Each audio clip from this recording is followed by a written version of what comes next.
नमस्कार। यह तो सब मानते हैं कि दुनिया के सबसे बड़े सूबे उत्तर प्रदेश का विभाजन होना चाहिए। सवाल यह है कि इसके कितने हिस्से किए जाएं। कुछ राजनीतिक 2, कुछ 3, कुछ 4 और कुछ 5 हिस्से तक करने के पक्षधर हैं। यह बताने की ज़रूरत नहीं है कि किसने कितने हिस्से करने को कहा, आप सब जानते हैं।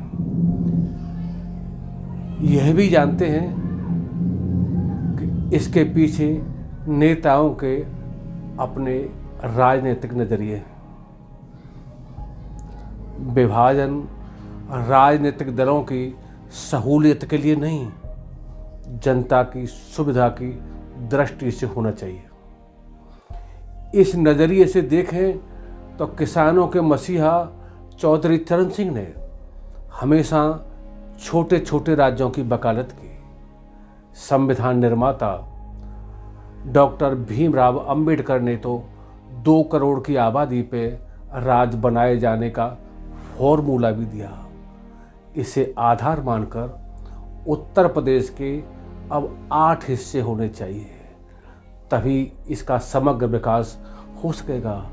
तब कोई एक हिस्सा नहीं, सारे हिस्से तरक्की के रास्ते पर दौड़ेंगे। यह है प्रस्तावित विभाजन की रूपरेखा। नंबर 1, आगरा और अलीगढ़ मंडल को मिलाकर ताज प्रदेश बनाया जा सकता है। इसकी आबादी करीब 2.5 करोड़ के आसपास है। करीब 250 साल तक देश का शासन यहीं से संचालित रहा है। अवस्थापना संबंधी सभी सुविधाएं यहाँ हैं। पर्यटन उद्योग, कृषि, व्यापार के मामले में यह अग्रणी है। दूसरे सहारनपुर और मेरठ मंडल को मिलाकर पश्चिम प्रदेश बनाया जा सकता है। इसकी आबादी करीब 3 करोड़ होगी। आबादी के लिहाज से यह पंजाब और हरियाणा प्रदेशों से भी बड़ा होगा। कृषि उद्योगों के मामले में इस क्षेत्र का पूरे प्रदेश में विशेष स्थान है। तीसरा राज्य मुरादाबाद और बरेली मंडल को मिलाकर बनाया जा सकता है। इसकी आबादी भी करीब 3 करोड़ है। तराई प्रदेश, रोहिलखंड प्रदेश या अन्य कोई नाम इसका रखा जा सकता है। यह क्षेत्र भी कृषि और उद्योगों के मामले में विशेष स्थान रखता है। गोरखपुर और आजमगढ़ मंडलों को मिलाकर अलग प्रदेश बनाया जा सकता है। करीब 2.5 करोड़ आबादी का यह चौथा प्रदेश होगा। काफ़ी संभावनाओं वाला यह क्षेत्र है। बाबा गोरखनाथ के नाम पर इसका नाम गोरख प्रदेश रखा जा सकता है।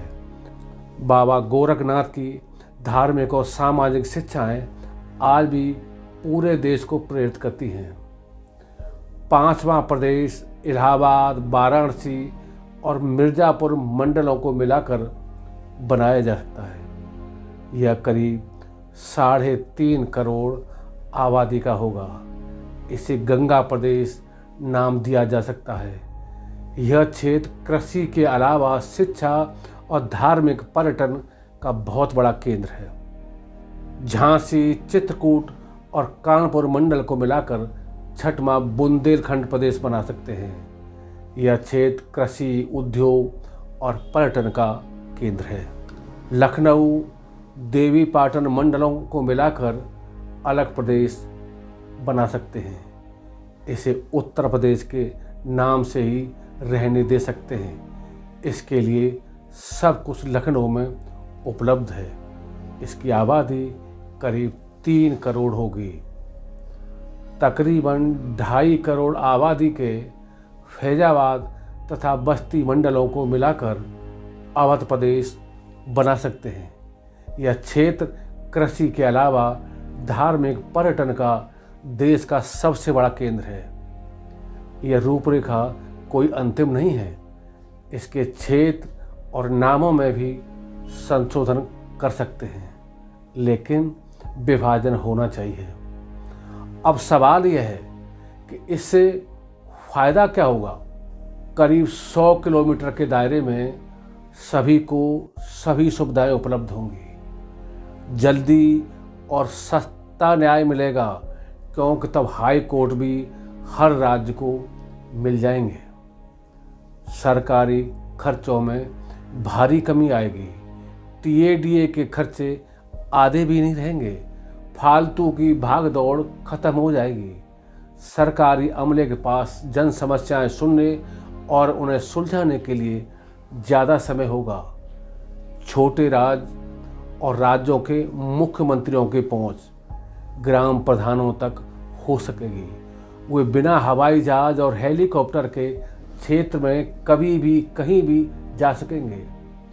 विकास कार्यों पर उनकी सीधी नज़र होगी, प्रशासनिक व्यवस्था आसान होगी, कानून व्यवस्था सुधरेगी, रोजगार के अवसर बढ़ेंगे, भ्रष्टाचार पर अंकुश लग सकेगा। छोटे राज्य और हाई कोर्ट खंडपीठ स्थापना के लिए आंदोलन खत्म हो जाएंगे। अब प्रश्न है कि इसके लिए खर्च कहाँ से आएगा। छोटे छोटे राज्य होंगे तो उनके खर्चे भी छोटे ही होंगे। इनके लिए लखनऊ जैसी विधानसभा भवन की आवश्यकता नहीं होगी। सभी मंडल मुख्यालयों में इनके लिए भवन खाली मिल जाएंगे, जिनमें विधानसभा की कार्रवाई चलाई जा सकेगी। सभी विधायकों के आसपास ही अपने घर होंगे।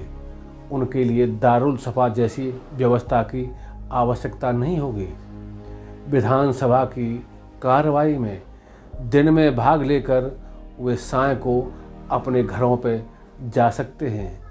रही अधिकारियों और मंत्रियों की बात, उनके लिए किराए के आवास मिल जाएंगे।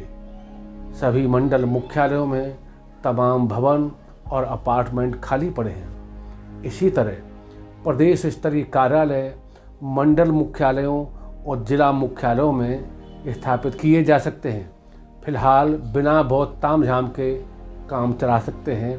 बाद में धीरे धीरे नए कुछ आवश्यक भवन बन सकते हैं। जनता की गाढ़ी कमाई लुटाने के लिए नहीं है। अब तक यह बहुत हो चुका। अब व्यवस्था में सुधार लाने की ज़रूरत है। याद रखें, जब देश सोने की चिड़िया था तब यह करीब 800 रियासतों में बटा था। अंग्रेज़ों ने अपने अधीन कर अपनी सुविधा के लिए बड़े बड़े राज्य बना दिए। उन्हें कोई यहाँ कुशल शासन तो करना नहीं था, लूटना था, सो लूट लिया। लेकिन चिंता की बात यह है कि आज़ादी के इतने साल बाद भी व्यवस्था को उसी तरह चलाए जा रहे हैं।